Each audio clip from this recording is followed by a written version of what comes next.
Today on Fear and Greed, Donald Trump becomes the oldest person to ever be sworn in as President of the United States as the US readies itself for a barrage of executive orders on immigration, energy and justice. Superannuation funds report a very strong 2024 with returns well above average, and Star Entertainment teeters on the edge of collapse. Plus, the government announces another big spending initiative just as the polls show Anthony Albanese and Peter Dutton neck and neck as preferred Prime Minister, and Mufasa, the Lion King, proves a silent hit. Welcome to Fear and Greed, daily business news for people who make their own decision. It is Tuesday, the 21st of January, 2025. I'm Michael Thompson, and good morning, Sean Aylmer. Morning, Tuesday, the 21st of January. Something for everyone this morning. There certainly is. The main story this morning, Sean, is a big one. The United States has a new president, with Donald Trump being sworn in this morning, and a scaled-down version of inauguration due to the weather. Yes, not really in keeping with Donald Trump, I'd say. He became... I don't think anyone's ever used the word scaled down in relation to Donald Trump's antics, but here we go. He became the 47th president of the United States. It was held indoors because of the frigid conditions. That meant fewer people were there.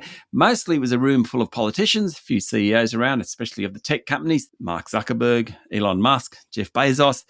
All living presidents attended. Now, of course, Jimmy Carter's funeral was only a couple of weeks ago, but Barack Obama was there, Joe and Jill Biden, Bill and Hillary Clinton, George W. and Laura Bush, a few notable absentees, those that were invited but declined to attend. Michelle Obama was one. Former House Speaker Nancy Pelosi, a thorn in Donald Trump's side for a long time. Well, she didn't turn up either.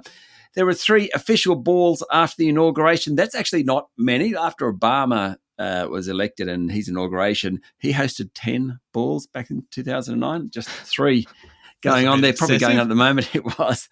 Donald Trump's the oldest person ever to take office, 78 years, 220 days.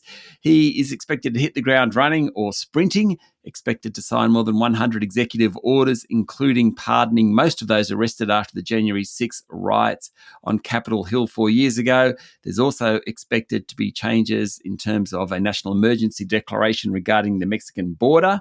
That frees up federal resources to detain migrants crossing. It limits the ability for people to seek asylum. It also helps with a deportation or deportation efforts. Also expected emergency powers to boost domestic energy production. We are not talking about renewables here, Michael. Basically, powers that will enable new oil and gas development on federal lands.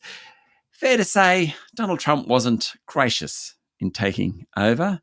He basically said his rise ended 4 years of American decline, and he's going to end the failed and corrupt political establishment in Washington. Ahead of the inauguration, he repeated unfounded claims that foreign governments are emptying their prisons, jails, and mental institutions in the US. He said some immigrants living in the US are probably worse than Hannibal Lecter. He also danced along to a live performance of YMCA by the Village People. I do not recommend people go and try and find that. Sean, I'm always fascinated by who is invited and who is not invited to these kinds of things. And you mentioned the fact that Michelle Obama wasn't there, which is probably not surprising. But what I found interesting was the world leaders that were invited to attend as well, because it's normally not the case. It hasn't been the norm historically for actual world leaders to be invited. It's usually a representative. But Trump broke with protocol, which is highly unusual, and invited a whole bunch of actual presidents. And funnily enough, they were the world leaders. They were the leaders of like Argentina and Hungary and Italy. It is a who's who of kind of right-wing leaders from around the world. So it is very kind of political right from the start. You can always tell a lot by who's invited and who actually attends these things. What's Australia's take on all of this? Well, Foreign Minister Penny Wong attended the inauguration, so too did our ambassador to the US, Kevin Rudd. Ahead of it, Penny Wong said that she thought that Australia and the US were closely aligned, particularly around how to push back against China in the Pacific. She said that China would top talks between Canberra and the new administration. Deputy Prime Minister Richard Marles had his 2 cents worth. He said he's confident about the progress of AUKUS. Penny Wong, through her support behind Kevin Rudd, relative because, of course, Kevin Rudd's been very critical of Donald Trump. He made a few social media posts that are now deleted, which were not nice about the incoming president. Donald Trump has met Kevin Rudd in the past couple of days. They're working on a meeting between Donald Trump and Anthony Albanese.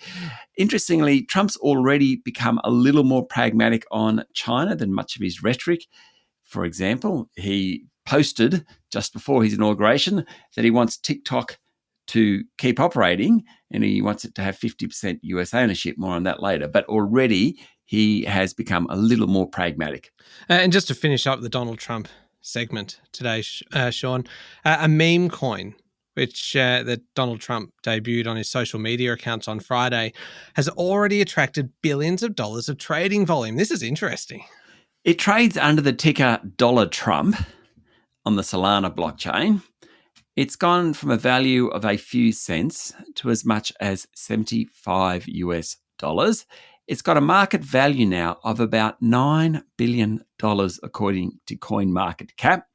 There are 200 million tokens available for that $9 billion.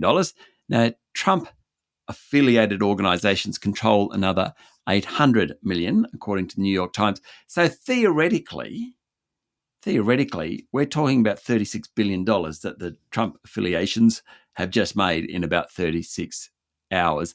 Melania Trump also launched a coin in the past 24 hours. That's $1 Melania. That's its ticker. Again, it's on the Solana blockchain. It's valued at about $1.3 billion. Now, the fine print of these say they are not intended to be or the subject of an investment opportunity. People seem to ignore that totally. A meme coin is actually a type of crypto, but it's tied to an online joke or a celebrity or something like that. Given how many of these coins the Trump affiliates and family own, they stand to make billions of dollars from this. Surely there's a few ethical questions in that one. Don't know. Anyway, people buying these meme coins, totally beyond me. Yeah. Oh, well, it is a huge day in US politics, in global politics, really, and also in cryptocurrency then, Sean. Got to mention the interview that we have coming up after the show because it is delving deep into all of these topics. You're speaking with Dr. Shane Oliver from AMP. Yeah, so all about what Donald Trump means for the economy and for investors. Now, heads up here, we spoke to Shane yesterday afternoon and he said, well, a lot of uncertainty, but then he gives his take on some of these policies that are very pro-business, his policies that are anti-business, what that means for things like inflation. Great chat. Yeah, great conversation. It is coming up after the show, Sean. Stick around, though. We've got plenty still to come. We're talking super funds, good performance there, Star Entertainment as well, TikTok, The Lion King. It's a bit of a mixed bag today, Sean, as you say. Yep. Something for everyone. Don't go anywhere. We'll be back in a moment with the rest of the day's business news.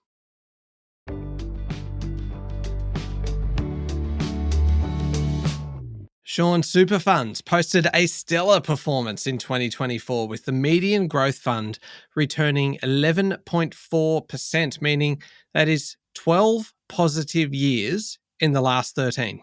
Pretty spectacular. Now, 2023 was a great year, came in at 9.9%. The median growth fund, 11.4%. Wow, the typical goal for a growth fund is just 6%, so it nearly doubled it last year. A growth fund is one where you have somewhere between 61 and 80% in growth assets. When we're talking about growth assets, you're talking about equity, things like that. Higher risk portfolios did even better, according to Chant West. The big winners, really, funds that bought international shares at the beginning of the year, they are worth a lot more now, not just because the share prices of many of those international shares, particularly Wall Street shares, rose, but also because the Australian dollar depreciated, so the actual value you get is even higher. Aussie shares were up about 11%. All major asset classes were positive except unlisted property. The top performing super fund, UniSuper, followed by CFS First Choice, that's a colonial first state, First Choice. They were the top performers over the past 12 months. Over 10 years, though, super is a long-term investment, not a single-year investment. Things like Host Plus, Australian Retirement Trust, and Aussie Super lead the pack. Sean, we mentioned Star Entertainment at the top of the show. We also mentioned it yesterday, last week, pretty much every day last year as well. Yeah. Yesterday, it warned that its future is in doubt after revenue fell in the final quarter of last year and it struggles to reorganise or rather organise refinancing. It's looking at different ways to stay afloat, but isn't comfortable about any of them saving the company. Now, in terms of ASX statements, it said there remains material uncertainty as to the group's ability to continue as a going concern. Oh, wow. In terms of statements, I mean, that's out there. You don't get too many ASX listed companies putting that out to the market. They are in all sorts. That's very blunt. Yeah. That's very blunt. All sorts. Of course, they operate casinos in Sydney, Brisbane, and on the Gold Coast. Their December quarter revenue fell 15%. Now, part of that was because of the closure of its casino precinct in Brisbane. There's also a slowdown in spending caused by mandatory identification cards. There were cash limits introduced in the Sydney casino. There's cost of remediation. Its share price fell 14% to 12 cents a share yesterday. I'd say there's real doubts. I mean, there's actually probably real doubts to whether it's going to survive. I think it's more likely than not that as a listed company, it won't make it. And just while we're on equities, Sean, how did the broader local market perform yesterday? Pretty decent day. The S&P ASX 200 finished up 0.5% to 8,347 points. Iron ore prices rose. That helped some of the big miners, BHP, Rio Tinto, although there has been some delays out of the Pilbara because the cyclone at the Pilbara port up there has delayed deliveries. Do you know what the cyclone's called? I do know what this cyclone is called, and it brings it entertains me no end. Cyclone Sean. Sean. Spelt the right way. Category 3, though, like 185 kilometre winds. I want to be a Cyclone 5 category. Yeah. Sorry, Category 5 cyclone. Yeah. I mean, you would Middle of the road, Category 3. But you feel like about a 2 or a 3 as a cyclone. Oh, why would I be insulted by that? I really should have just let you be a Category 5. Look, you said I'm a meh. Category 2, Category 3. No, you are a notorious blowhard. Should have left you at Category 5. Good point. Please, go on, Sean. Well, best performers among the large caps yesterday, Pro Medicus, James Hardie, Macquarie and Wesfarmers. Underperformers, the energy companies generally, Transurban and CSL, Michael. What's happening in international markets, Sean? Aussie dollars trading around 62 US cents. Brent crude is trading around 81 US dollars a barrel. Wall Street was closed overnight for Martin Luther King Day. People are generally happy about Donald Trump, particularly the fact that he's been speaking to Xi Jinping around trade, TikTok, fentanyl, stuff like that. Bitcoin, it went on a bit of a rally. It got up to about 106,000 US dollars a unit. Fell back to 101,000 US dollars a unit. I mentioned Brent Crude.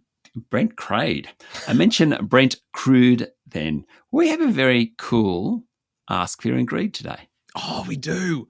Yes, I'm looking forward to this. So every day, what do we do this? Tuesdays and Fridays. Every Tuesday, every Friday at about midday, we publish the answer to a listener question. And today's question is about oil and the Aussie dollar and why we pay so much at the petrol bowser. It is worth tuning in. About midday, we release those episodes. And if you have your own question, you can also send those through to us, and we would be very, very happy to answer them. Sean, we talked a lot about US politics. Let's have a look at the latest Australian politics, where the latest opinion poll shows that Peter Dutton has caught Anthony Albanese as preferred Prime Minister, with law and order issues increasingly prominent among voters, which is certainly good news for the coalition. It sure is. So this was the Financial Review Freshwater poll. It was taken amid an outbreak of anti-Semitic violence in recent weeks. Both Anthony Albanese and Peter Dutton got 43% of the poll in terms of preferred Prime Minister. On a two-party preferred basis, the coalition lead 51 to 49%. That's been unchanged over the past 4 months or so. It does suggest that the opposition's attacks on the Prime Minister as weak are certainly working. The key issues: cost of living remains number one, far and away. Housing, health and social care, economy, crime and social order, that's climbing the ranks there, and environment. The most likely outcome for the election, which is due by mid-May, is a hung parliament, most likely with Anthony Albanese as Prime Minister still, but relying on the support of the Greens and the Teals in the House of Reps. The federal government is busy rolling out a few big spending election promises. even though there isn't actually an election date yet set, pledging $2 billion towards converting Australia's 4 aluminium smelters to renewable electricity. Yes, aluminium smelters are huge users of electricity, and at the moment they're all fired up by fossil fuels. Mr. Albanese was in the Hunter in New South Wales talking about saving 1,500 jobs at the smelter in Tomago.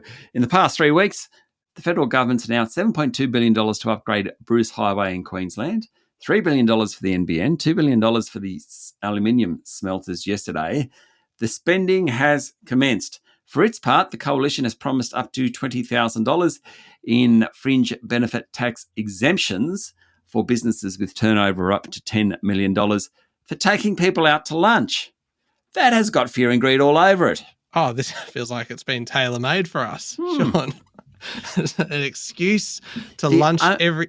That's fantastic news. It is. The only problem is alcohol's not FBT exempt. You've got to be eating food, not alcohol. Can't be drinking alcohol. That's okay. We still need to be productive in the afternoon, don't That's we? true, Michael. Always. Yeah. There we go. Turning to international news now, Sean, a very serious story, but some good news, hopefully, here. The ceasefire in the Middle East has now held for 24 hours with a release of Israeli hostages and more than 300 truckloads of humanitarian aid entering the Gaza Strip. The deal commenced Sunday evening Australian time. Israel released 90 Palestinian prisoners and detainees. All were women or children. 3 Israeli female hostages were released. One, a mother, said it was a horrendous ordeal, 471 days away from her family. Thousands gathered in Tel Aviv to witness the release of the hostages. Joe Biden claimed credit. Donald Trump claimed credit, as you could imagine. Anyway, the ceasefire is holding at the moment, and that is good news. The ban on TikTok in the US, Sean, lasted a few hours, just a few hours before Donald Trump said he will approve the platform operating in the country if a US entity owns 50% of the app, which you mentioned before. Yes, so President Trump gave ByteDance 3 months, ByteDance owns TikTok, 3 months to find a buyer. He said he was doing it to save jobs, then went on to say he liked TikTok because it helped him win the youth vote in the presidential election. TikTok thanked President Trump, not surprising. The background to this, Congress had passed a law with bipartisan support and Donald Trump's support. It was designed to address national security concerns about TikTok. Basically said you had to close down if you didn't sell it in the US. He's done a backflip on that one fairly quickly. And anyway, he's told TikTok that they need to find a joint venture partner in the US. Finally, Sean, Mufasa, The Lion King, which is a prequel to one of the 3 greatest films ever made, The Lion King, that was released 30 years ago, has slowly crept into a major hit. So Mufasa was launched at Christmas, considered a bit of a dud. Its first weekend made $35 million, not a great first weekend. It cost about $200 million to make. What it did was trigger fears that Disney's long-running Lion King franchise, think movies, TV, stage musicals, theme park attractions, all those stuffed Simbas, things like that. Fear was that they'd sort of lost their attraction. But people just keep turning up in cinemas. Last weekend, Mufasa the Lion King was actually the number 1 box office movie in the US. Globally, it's made about $600 million now, expected to earn another $100 million before it leaves the cinemas. Those numbers, if they were 2024, would have made it a top 10 film, i.e. a hit. Mind you, still behind Moana 2. It was launched at the same time. It's made $1 billion globally. Before I ask what the other top 2 films of all time are, Michael, did you know that prequels, which Mufasa the Lion King do better than, or they do less well than sequels like Moana 2, basically because people know what happens at the end of prequels before they even start watching them. There's no surprises. No. But everyone loves a good bit of backstory, though. That's really what I know, but is. No one's going to die because they've got to make the next show. Yeah, that's true. That's true. So Lion King, what are the top 3? What are the other top? The other top 2 are Star Wars, and I'm just kind of grouping them all in there, really. And James Bond, specifically Casino Royale. Really? Yes. Oh. The 3 greatest films ever made. Yeah. Universally acclaimed. Yeah, it just shows that you got no idea. Moving on.